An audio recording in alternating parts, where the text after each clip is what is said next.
I'm Steve Viethen. I'm with 23 ABC. I'm here to interview the candidates running for mayor in Cal City. I have Duane Vasquez here. I'm glad you can join us. Good to be here. Good to be on this side of the table. Duane, I was hoping you could just kind of talk about yourself and tell me how you became a resident of Cal City and basically what do you like about this town? My name's Duane Vasquez. My wife is Becky. We've been married 45 years, have 7 kids and 13 grandkids.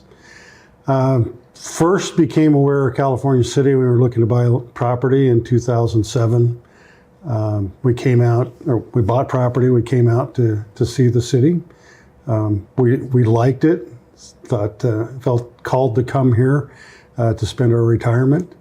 Thought it was a city with a lot of potential and a place that we could have an impact. So that's what brought us. Duane, I was wondering what made you run for mayor? Like most people, I've seen the city decline in the last several years. And there's things that I have to be mayor in order to address. We're really in a crisis situation. We're completely unstable. We're on the road to bankruptcy. We're making bad decisions that may save us in the short term, but it's kind of ruining the long-term perspective. In our attempts to save the budget, we've kind of lost focus of actually serving the people. And the council members seem more into their petty differences than actually wanting to work together. It seems like I'm the only person that actually knows them and consider them friends and can work with all of them. My goal really is I want to live in a nice city. And right now, I want to make the city nice, and it seems the right place to be at this point is to be the mayor. Have you held public office before? No, I haven't held public office. I have served on the Parks and Recs Commission, so I have a good idea what's going on with Parks and Rec.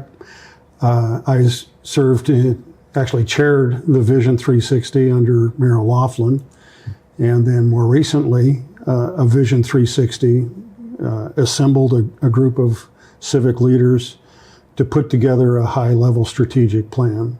And we did that. We delivered that to the mayor in December. Wasn't presented to council until the second meeting in July, after I kind of made a fuss about it. Duane, as far as Parks and Rec goes, what did you learn from that experience? To begin with, I've learned that the commissions don't have a whole lot of power. They're just advisory to the council, and the communication isn't all that good. Sometimes they're ignored. Sometimes it's just not communicated well. Actually, when I was on Parks and Rec, somehow I found out that they had a 5-year plan. So I asked to see it, and they went, I think I can find it. And they looked and found it, and it was from 2015. And what I discovered is the stuff that we had been talking about had been the same things they had been talking about in 2005, more than 5 years before, and none of them had been done. Later, I discovered that plan, 5-year plan, had been presented to the council, but never gone through the full process, and it had never actually been adopted. So we have this thing of not making plans, and then when we make them, we don't follow them, or they just go on a shelf somewhere and are forgotten. And that has to change. And overall, Duane, what makes you qualified for this position? Well, career-wise, I worked in design engineering, or originally designing vibration test equipment, which is kind of a nice match to live in this area when it's all about aerospace and defense. And then I went on and worked in the petrochemical industry as a piping designer, designing oil refineries and chemical plants, a carpet mill, several other things. These are big projects, like billion-dollar projects. I sat or stood in a room where they gathered all the disciplines together to map out the project from conception all the way through end. They put a Gantt chart that ran all the way down 2 walls, and we would divide up the project into all the various components, assign them to the different disciplines, develop a critical path, set up milestones and checkpoints. I actually called them gates, where you decided whether you were going to go on with the rest of the project. Looked at risk analysis, all of these things. And I learned that the most complex, projects if you break them down, become easy. And then it's just, you have to follow the plan through. And we did. And they always came out. It was an amazing process. And it applies here because we're in a situation that we need to move the city from where it is to where it needs to be. And there's a lot of moving parts. In your opinion, what is the proper role of city government being a mayor? Actually, I put together like my own mission statement, and it's that our government exists to improve the quality of living for our current and future residents. And that's it. It's about serving the public, not about stakeholders and everything else unless they serve the public.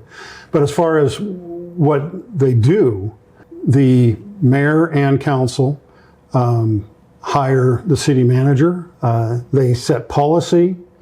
They create or revise ordinances.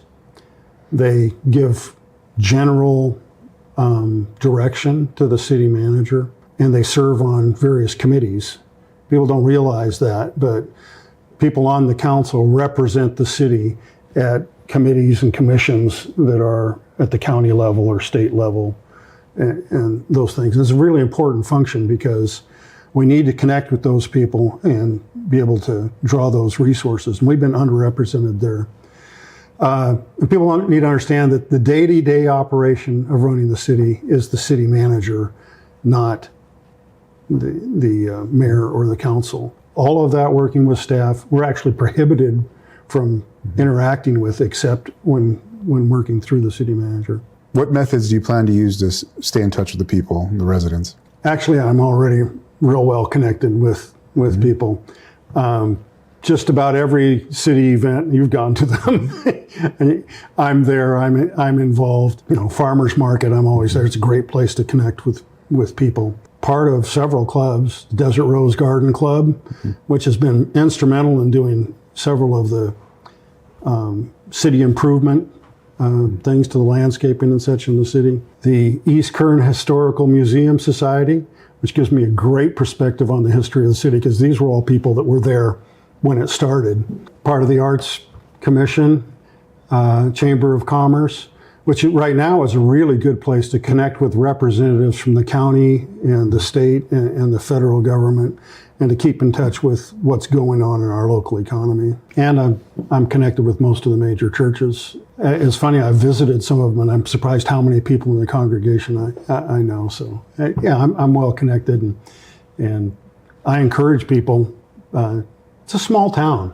It surprises me that people have questions about stuff, and they don't just call up somebody in government. Call me up. I'm not out of reach. Which issue or issues do you see greatest facing Cal City, and how do you plan to address them? The first and most important is instability. Nobody wants to invest in an unstable environment. No business can succeed in an unstable environment. I mean, people map out business plans based on predictability. Nobody wants to come and work in an unstable environment where they don't have job security. And we've gone through multiple city managers, 7 in the last 2 years. That's unstable. We have to get that. Similar things happened with department heads. Our tax base has been unstable. We've been dependent on these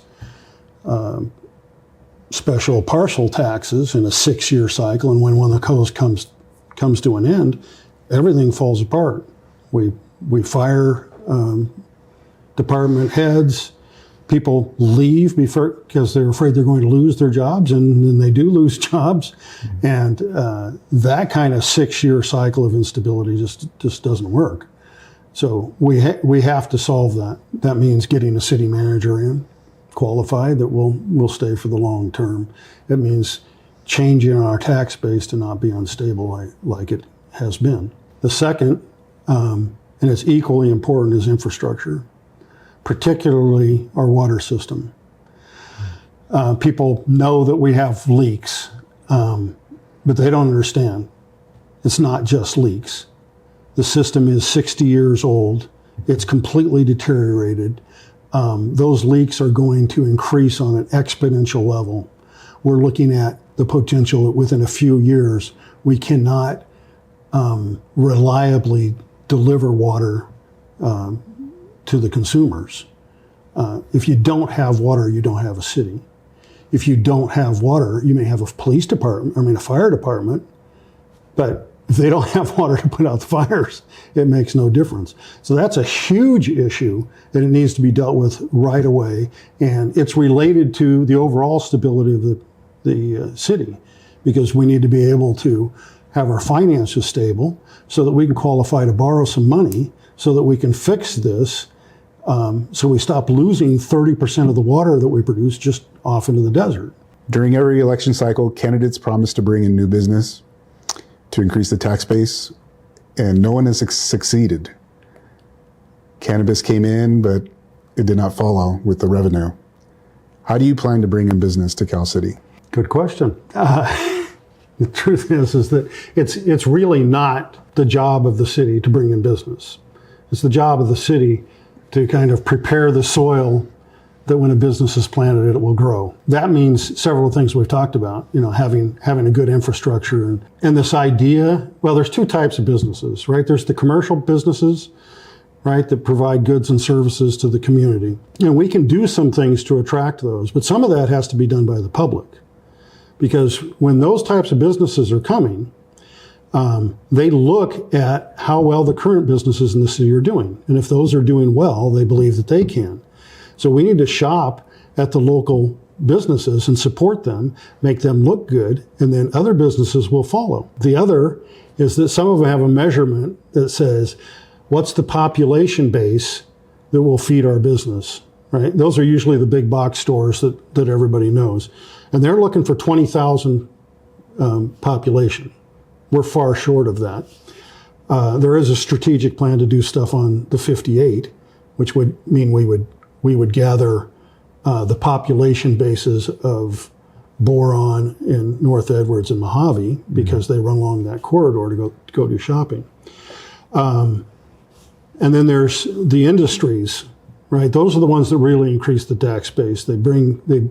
They export goods and services, right? And they provide employment. But those businesses don't come up, just pack up and move to a new location.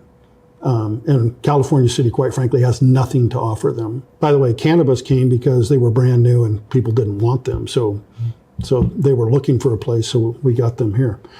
But those types of industries don't pack up and move. They grow where they're planted. We can still go out and seek them, but the actual ability to get them to come is pretty limited, and it's shown by our history. The other thing to do is to try to seek to develop local small businesses that will grow into large businesses, particularly in industries that are just starting up. They call the Silicon Valley, but it wasn't, right? One business started there, and then they split off and people went to form competition, and pretty soon the entire valley's filled with people around a certain industry, and that's how it works in the real world. In Cal City, there's been a lot of turnover in various positions. City manager has had great turnover. What do you plan to do to stabilize city and maintain some continuity? So I've already addressed that as a concern, but I didn't talk about how I would deal with it. And the truth is we really already have the department heads. We went through this disruptive thing. Most likely we'll have a new city manager before I take office. So I won't have any say in that. The thing is to work cooperatively with them. Our goal is to set policy, right? And then give the city manager the tools that he or she needs to accomplish the goal. We can give specific direction, but the details are up to them. So it's a matter of working cooperative with them. In the past, the city's been accused of micromanaging. Actually, the grand jury mentioned that as something that we have to fix. So we've had city managers that came up that were just bombarded by the council and really stressed out to the point that they'd leave. So we can't have that. You need to give them the tools. You need to support them in what they're doing. You need to work cooperatively with them.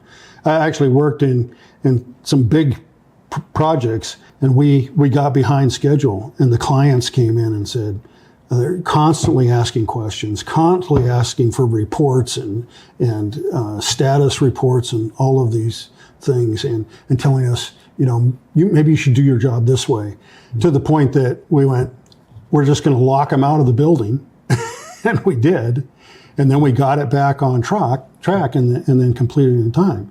So that kind of, looking over their shoulder and such is really destructive in their ability to accomplish the tasks that are given to them. Duane, Cal City is in a financial crisis. The city has not had a real budget in more than 2 years. And there's no liability insurance. And it's placing the city at risk. City's behind the bills. And what can you do as mayor to create financial stability and put the city on a sustainable track forward? It's not a simple one thing, and I'm not going to deal with it all here because we don't have time, but it starts with a good budget. We have not had an accurate picture of what it costs to run the city, I think, ever. Because things like our water system, these are deferred maintenance things. They're only going to happen every 60 years, right? And so the tendency is to not look at them until it's a problem. So this kind of deferred maintenance needs to be accounted for. It needs to be put into the budget. That's the roads. That's all kinds of things that are going to wear out and be replaced, but you haven't saved money for it. And when we have those and everything else and get an accurate picture of what it actually costs to run the city, we can create a budget. Okay, and then you balance. You apply the money you have, because we won't have enough money to cover it all. So you set priorities and you cover the things that you can to best serve the public. And then the things that you can't, and some of these deferred maintenance, you don't take them off the budget. You just simply say that they're unfunded, so that you're honest with yourself and you're honest with the public, and you're aware that this stuff is piling up and not being dealt with. Then you can make a strategic plan again and move forward. And stuff that you don't have the money for, you need to be creative with. That's when you work into these other partnerships and you deal with volunteers and you deal with nonprofits and you go after the grants to fill that gap. And that's the way we can create some stability. And once we have that, we can do some other things. With current staff cutbacks, Cal City will need to be creative in meeting the needs of the community. What will you do to fill the gap? Okay, well, I kind of already have. And by the way, I have good training. I had 7 kids. There was a lot of filling the gaps and working without money. Citizens have started already to kind of step up and fill in, and it's great to see. It's that kind of cooperation and taking ownership and saying, we realize that the government can't do all this stuff anymore, and it's our city. We're going to step up and make our city better. And that's been happening. It's been really good to see. And it's really good to build community, the people are working together. And we'll come out better on the other side as a result of that. So we do need volunteers. We need organizations to step up. But we can't have people volunteering and feeling like we're doing the job that the city should be doing, that we have the staff for and should be doing. We can't have that happen. We need our staff working hard, working side by side with the public, or the public working side by side with them to get it to happen. And the same goes for the budget. We need to show ourselves responsible with how we're using the budget. They see that we're being effective in what we're doing before we come back and start asking for taxes and things like that. We have to prove ourselves deserving of it. The Measure C special parcel tax came to an end, and the cannabis industry taxes never materialized in any significant way. A new special tax has failed twice. What is your plan to maintain a functioning city, even with even fewer funds? Well, actually, I think I addressed that in some responses to some earlier questions. But there are some revenue sources, actually taxes, that show some potential that won't come from the public and won't impact them. I'm looking into how we can structure those and have some people working with me to find out what we can do legally to take advantage of that. I'm looking forward to that. It could turn out really nice for the public. Would you support a new parcel tax? And can you tell me about your answer? Why? I may support a new special tax. I'm not sure it would be a parcel tax. I kind of have some real specific requirements for it. It needs to actually make improvements to the city. So they would be towards some special projects, which is what special taxes are supposed to do, and not funding some department, just maintaining them. The public needs to see. We need to show ourselves responsible with the money we have first before we start asking for any kind of tax. And that special tax, when it comes to an end, it can't be disruptive like the last ones have. But if it's funding a special program and the special program's completed, it shouldn't matter. Duane, how can the public help you and the city be successful?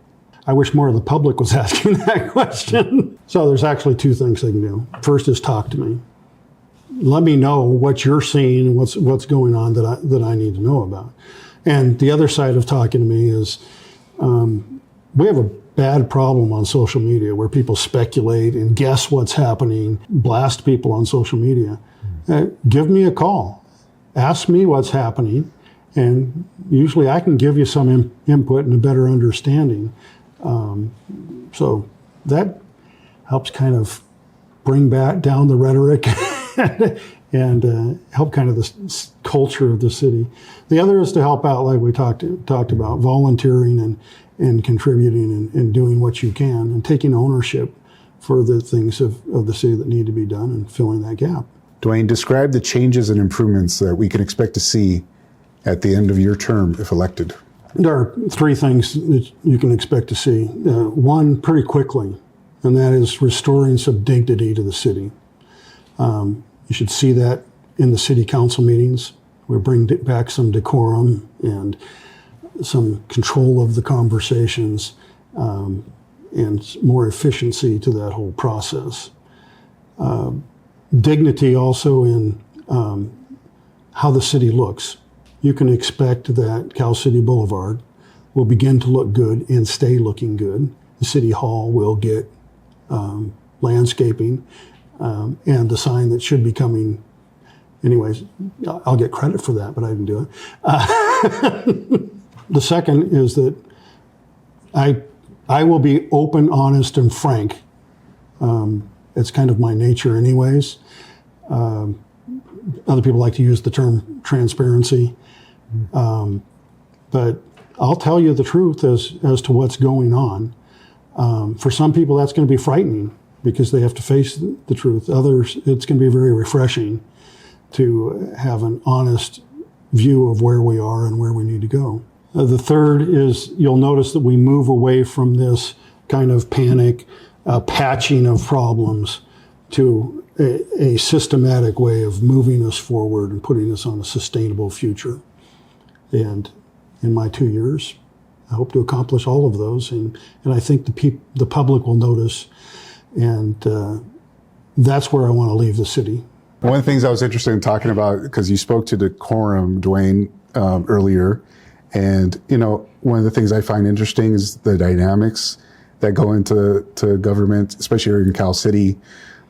Recently, unfortunately, you were let go at the golf course. I was hoping you speak to that. Like, how do you foresee things going as far as the dynamic of you being in leadership among this group that made those cutbacks? To begin with, being cut was not a bad thing. I actually volunteered to be cut because the other guys actually need that position. I'm retired. That was kind of my retirement. So I don't have a problem with the dynamics of working.